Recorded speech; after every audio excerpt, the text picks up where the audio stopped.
Salve galera, o tema do vídeo de hoje é rentismo e dívida pública.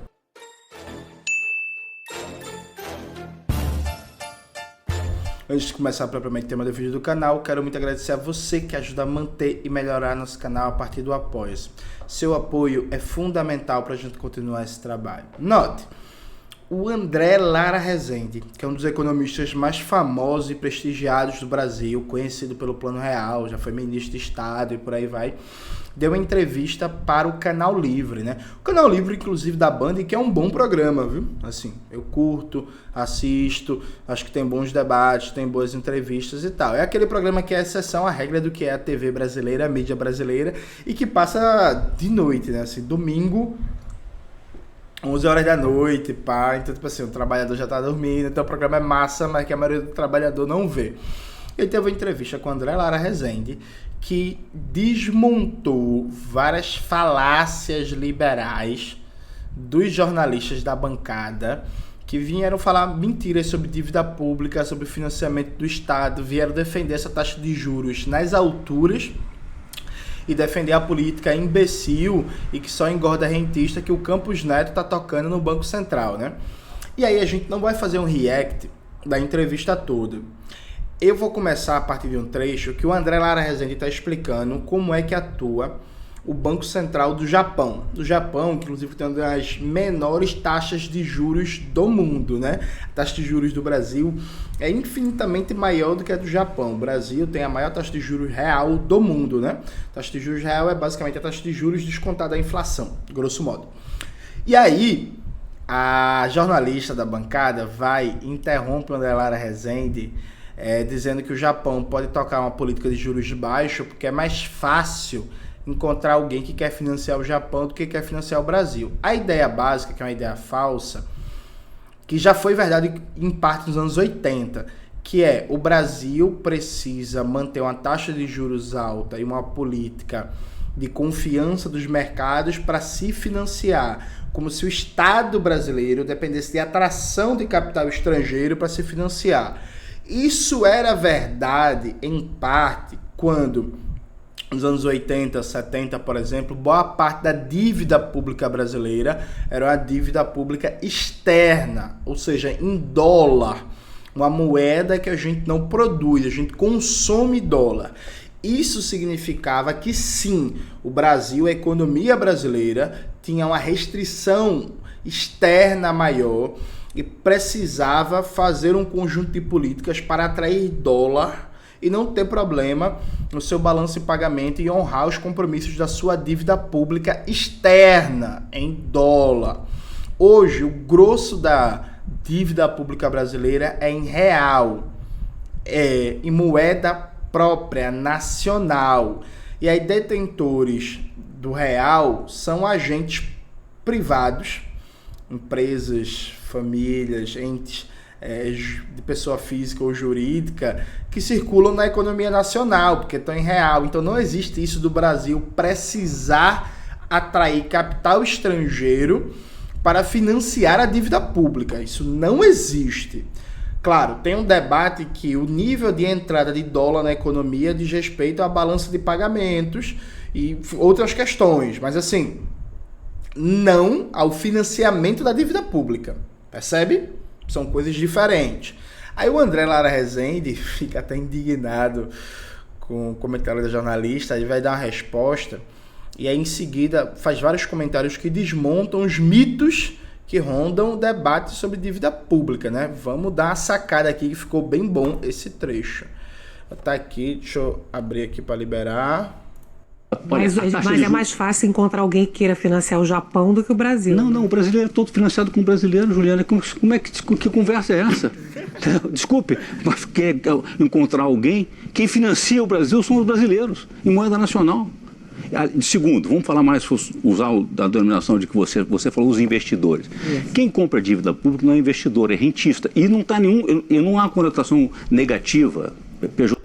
Vê, esse ponto é importante. Primeiro que assim, quando o André Lara Rezende responde, ele já deixa o jornalista sem graça, né?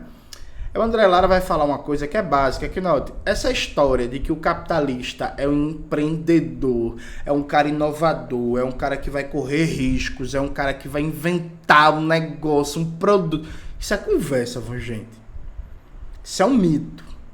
Boa parte das inovações do mercado capitalista dependem de investimento de longo prazo do Estado, que financia a pesquisa de base, e só na última fase do processo de desenvolvimento tecnológico, uma empresa privada pega esse conhecimento acumulado e dá uma aplicação rentável no mercado, mas que não existiria se não fosse toda a pesquisa de base de longo prazo financiada pelo Estado e, em muitos aspectos, inclusive, compras governamentais. Ou seja, com dinheiro público, a partir de instituições públicas, se cria uma inovação. Aí depois essa inovação, que inclusive, grosso modo, está ligado ao meio militar, aeroespacial, defesa e por aí vai. Aí depois, a partir de contratos com o governo, se começa a dar uma aplicação mercadológica para aquela pesquisa de base financiada pelo Estado e que depois vira produtos no mercado capitalista, fazem com o celular, com o computador, com a internet, com microcâmeras e por aí vai, assim, sabe? Então, assim, essa ideia do capitalista como investidor, como o cara que vai inovar, esse discurso coach que circula aí pela internet, tudo isso é mentira, viu?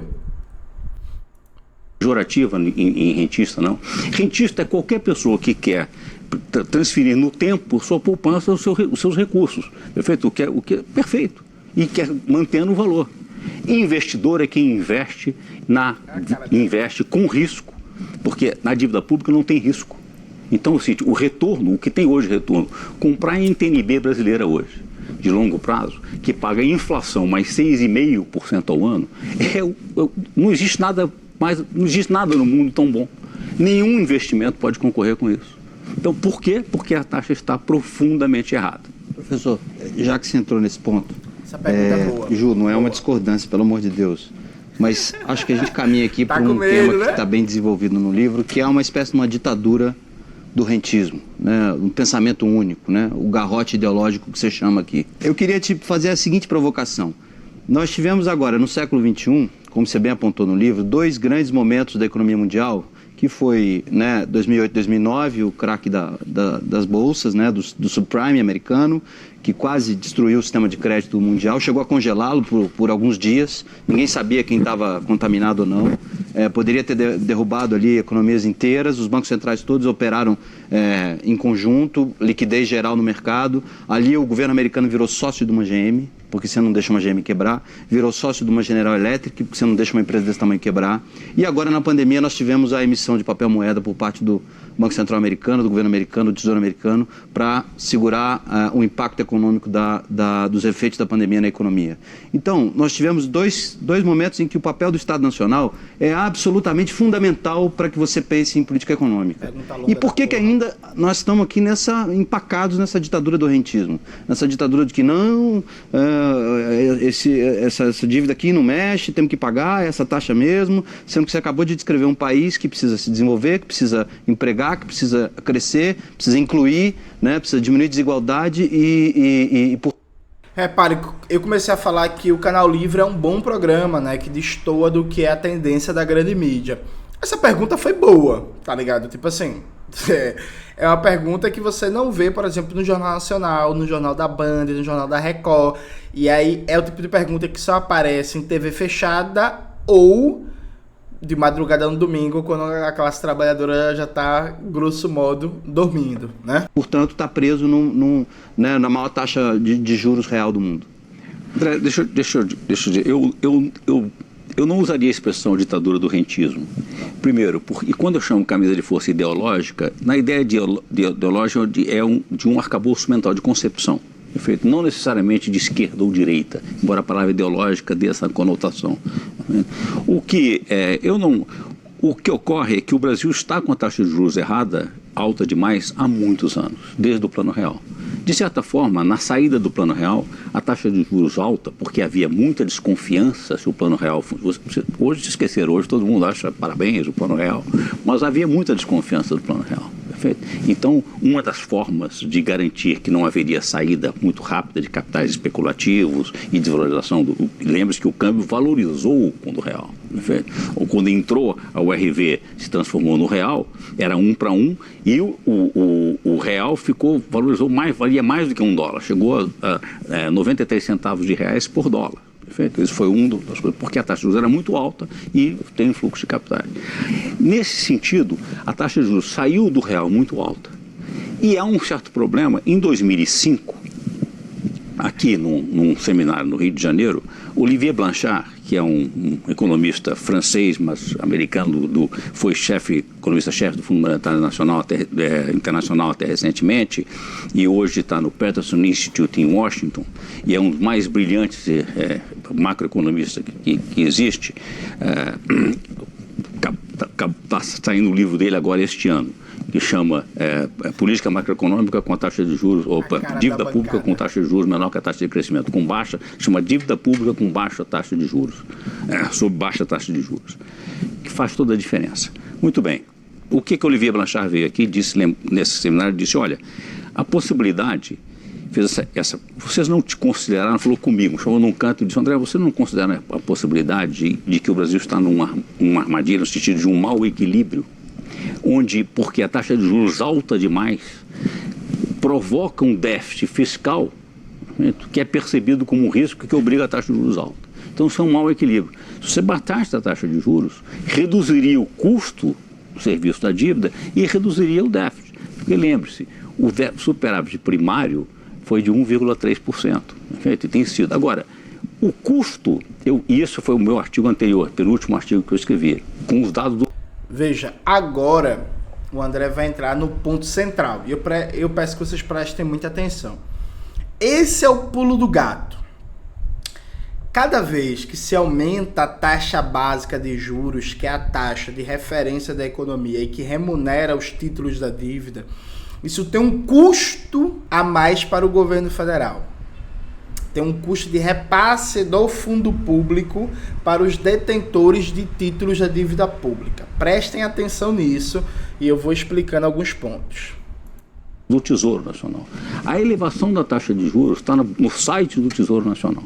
A elevação da taxa de juros nos últimos 2 anos custou quase 2% do PIB, a saída de 2,75 para 3,75 custou quase 2% do PIB a mais em serviços de juros em 2021 e quase 4% do PIB em 2022.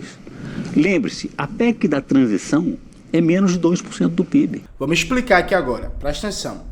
O André está falando que a elevação da taxa de juros de 2020 para 2021 e de 2021 para 2022 custou uma enormidade, ele cita os números e tal, e faz uma comparação com a PEC de transição que custou só 2% do PIB.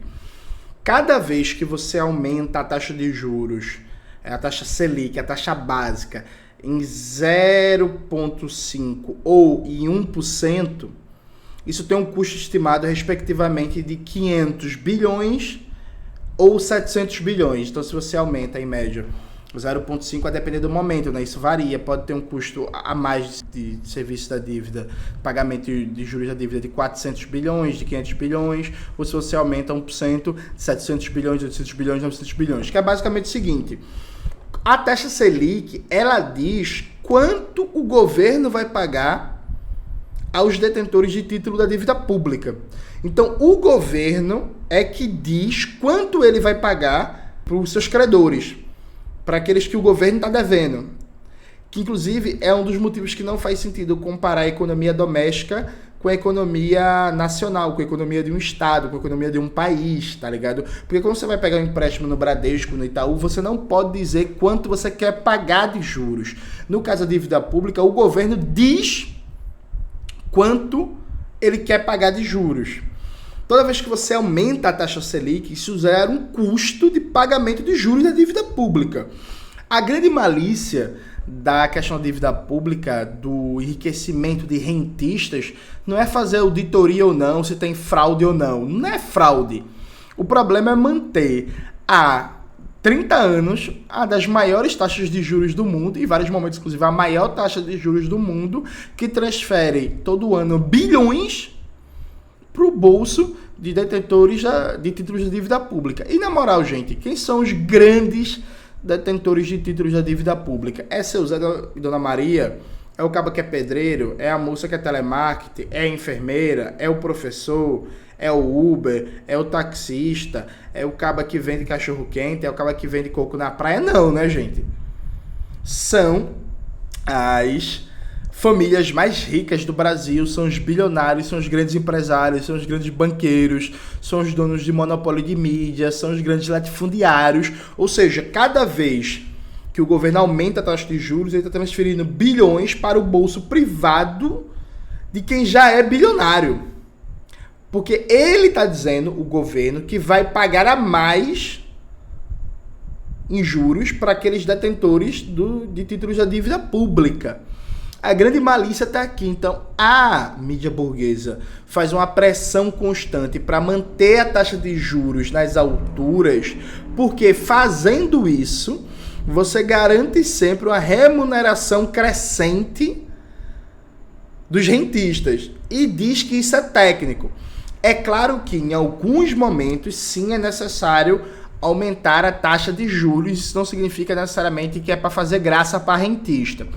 Por exemplo, vamos imaginar que o Brasil tivesse com pleno emprego, desemprego zerado, crescendo 6% ao ano, com 100% da capacidade instalada produzida, ou seja, todas as fábricas e empresas produzindo, e mesmo assim começou a faltar produtos, porque a capacidade de produzir não está dando conta do aumento da demanda.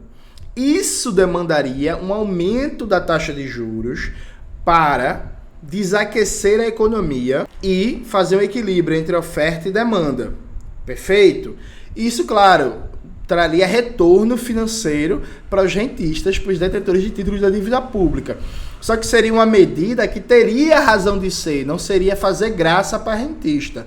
A partir do momento que a economia brasileira tem mais de 10% de desemprego, baixíssimo crescimento, boa parte das fábricas, das que existem ainda no país, estão funcionando com sua capacidade instalada abaixo de 60%, não existe justificativa racional para você manter a taxa de juros nas alturas. Inclusive, boa parte da inflação brasileira é derivada de aberrações como o PPI, né, que tem um efeito inflacionário gigantesco, porque, dentre outras coisas, boa parte das mercadorias no Brasil circula por meios rodoviários, transporte de caminhão. E aí o PPI faz com que o preço do diesel dispare, o preço do diesel disparando, isso impacta em toda a cadeia produtiva, em especial na inflação de alimentos. Além de guerra da Ucrânia, que causou aumento nos insumos, nas matérias-primas, por exemplo, da agricultura, né? De alguns fertilizantes e por aí vai. Então, assim, a taxa de juros não tem nenhuma razão técnica, econômica, é pura e simplesmente, como está agora, para transferir bilhões para o bolso de rentista. E, olhando no longo prazo, do plano real para cá, a taxa de juros tem se mantido nas alturas para cevar, para deixar mais bilionário quem já é bilionário, para deixar a burguesia brasileira mais rica do que ela já é. É um mecanismo de geração de riqueza especulativa para manter o poder econômico da burguesia, beleza? Ou seja, exigiu uma emenda constitucional para aumentar os gastos públicos em 2% do PIB. E, se me desculpe, algumas canetadas do Banco Central aumenta em 2 anos 6% do PIB de custo da dívida. Agora, faz sentido? Faz sentido? Lembre-se, quando você aumenta os juros, você aumenta o custo do financiamento da dívida, você aumenta o déficit, perfeito? Você não aumenta o déficit primário, mas aumenta o déficit nominal, você aumenta a dívida, perfeito? Ou então você diz, eu estou aumentando a taxa de juros por causa do risco fiscal. Esse ponto também é muito importante. Vamos acompanhar o raciocínio. Cada vez que você aumenta a taxa de juros, você aumenta o custo do governo pagando os detentores de título da dívida pública. Então você aumenta o gasto público. Aí a mídia burguesa fala que o governo tem que cortar gastos, que o governo está gastando demais. Só que o que a mídia burguesa não fala é que o maior gasto do governo é o gasto financeiro com juros e serviços da dívida.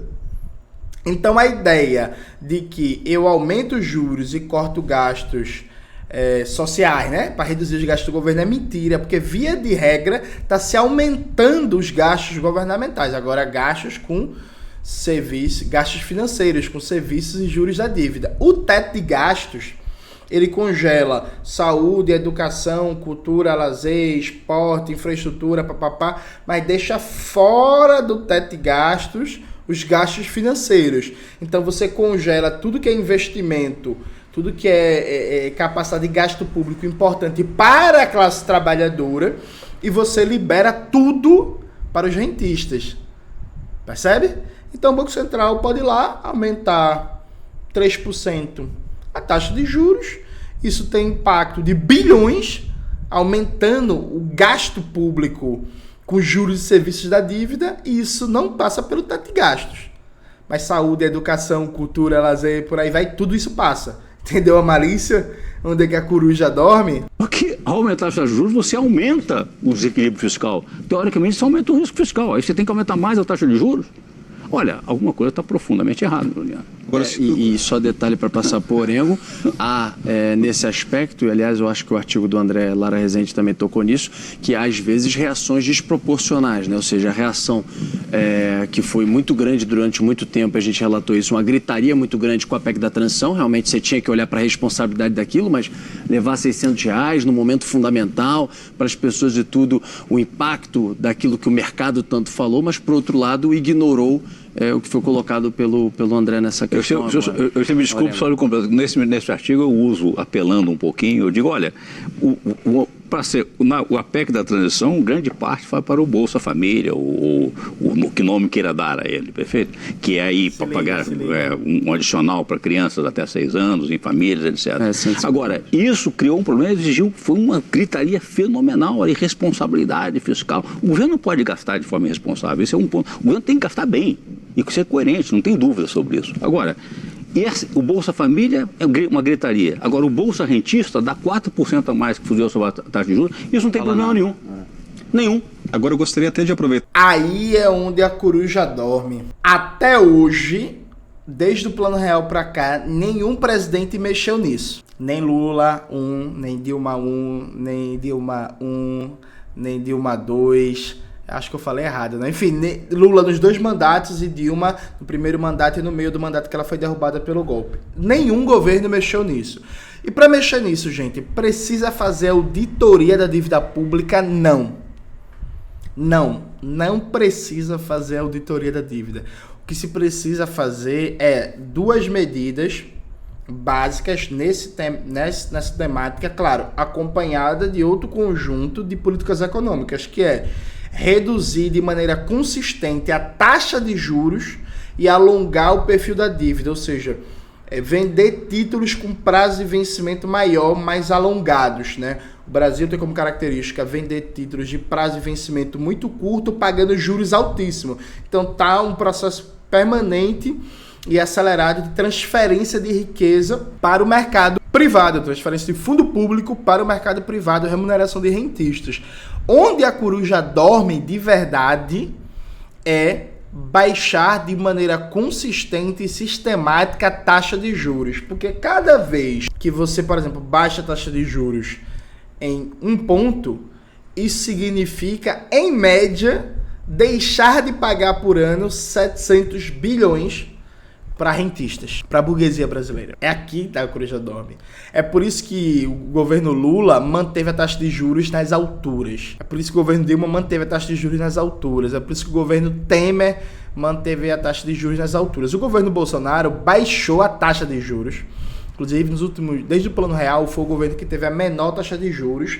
Mas isso não significa que o rentismo deixou de ganhar dinheiro, que a burguesia deixou de ganhar dinheiro. Longe disso. Outros mecanismos. E aí, o porquê o governo Bolsonaro baixou as taxas de juros, acho que não cabe nem tentar explicar nesse vídeo, porque ele ficaria muito longo e teria que fazer uma digressão, um debate muito amplo. Mas veja, é aqui que a coruja dorme, viu? Recuperar o controle democrático do Banco Central, recuperar o comando da presidência no Banco Central e baixar de maneira sistemática e consistente a taxa de juros, alongando o perfil da dívida.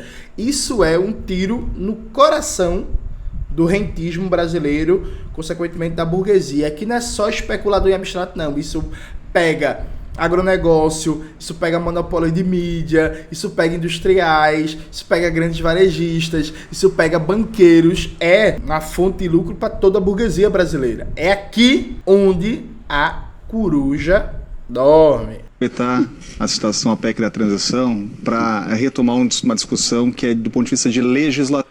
Inclusive, aproveitando para complementar o assunto, deixa eu mostrar uma coisa para vocês. Peraí, deixa eu ampliar aqui a tela. Opa. Isso aqui, né, é a matéria do Brasil de Fato, que debate justamente isso que eu estou falando. Aí vamos ler aqui, ó. A alta de 1 ponto percentual na taxa básica de juros na economia brasileira, a Selic, anunciada nesta quarta-feira, matéria do ano passado, pelo Comitê de Política Monetária do Banco Central, terá impactos significativos no orçamento público. Com a Selic a 12,75, hoje está em 13 e tanto, ao ano e em tendência de alta, consultorias já estimam que o governo federal gaste até 760 bilhões só com pagamento de juros da dívida pública, valor que seria recorde, 51% acima dos 501,8 bilhões gastos em 2015. 2015, lembrando, viu, gente, governo Dilma. Então, note, o debate sobre taxa de juros é um debate, é luta de classes, boy. Na veia. Luta de classes, Jonas, taxa de juros, taxa Selic, taxa Selic. As variáveis centrais da economia, câmbio, juro, sabe, política fiscal, política monetária, isso é luta de classes, é quem perde e quem ganha. Então toda vez que você mantém a Selic nas alturas, toda vez que você sobe a taxa de juros, a burguesia brasileira está ganhando. Tendencialmente, a baixa da taxa de juros, junto, evidentemente, com outro mix de políticas econômicas, não ela só isolada, significa fazer com que a burguesia ganhe um pouco menos para, quem sabe, outros setores da sociedade, como a classe trabalhadora e a classe média, pequenos proprietários, ganharem mais ou deixarem de perder, se vocês assim preferirem. Então, assim, esse é o debate, esse é onde a coruja dorme, essa é uma das questões centrais da conjuntura. Um debate, um amplo debate nacional, um movimento nacional pelo fim da autonomia do Banco Central, recuperar a soberania da presidência sobre a política monetária e baixar de maneira consistente e sistemática a taxa de juros é fundamental para dar um freio nessa acumulação bilionária da burguesia brasileira que está ganhando em cima da gente. O debate não é auditoria da dívida. O debate não é auditoria da dívida.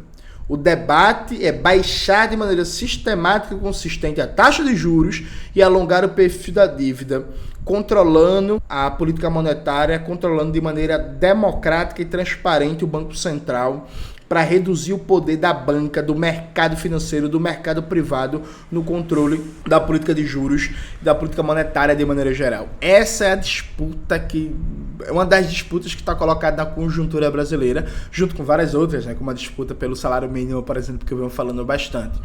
Então, assim, tema muito, muito importante. É fácil de se entender? Não. É um tema difícil de explicar para o grande público. É um tema, inclusive, que várias pessoas da militância nem conseguem entender. Até hoje tem gente da militância que acha que o problema da dívida pública é que é corrupção, é que falta auditoria. Não, isso é legal, quando está a legislação brasileira. É legal, tipo, aumentar a taxa de juros todo ano, manter a maior taxa de juros do mundo há quase 30 anos. O problema não é corrupção, embora tenha corrupção. Sabe, tipo, o BTG do Paulo Guedes comprou uma carteira de crédito do Banco do Brasil numa operação altamente fraudulenta, sabe? O problema central não é a corrupção, o problema central é que o mecanismo de manter sempre na alta taxa de juros brasileira é um instrumento de transferência de riqueza do fundo público para a burguesia. E a gente tem que atacar esse mecanismo de transferência de riqueza. É isso, galera. Espero que vocês tenham gostado do vídeo de hoje. Não se esqueça de se inscrever no canal, ativar o sininho, curtir esse vídeo, compartilhar e tudo isso que vocês já sabem. Um beijo e até a próxima.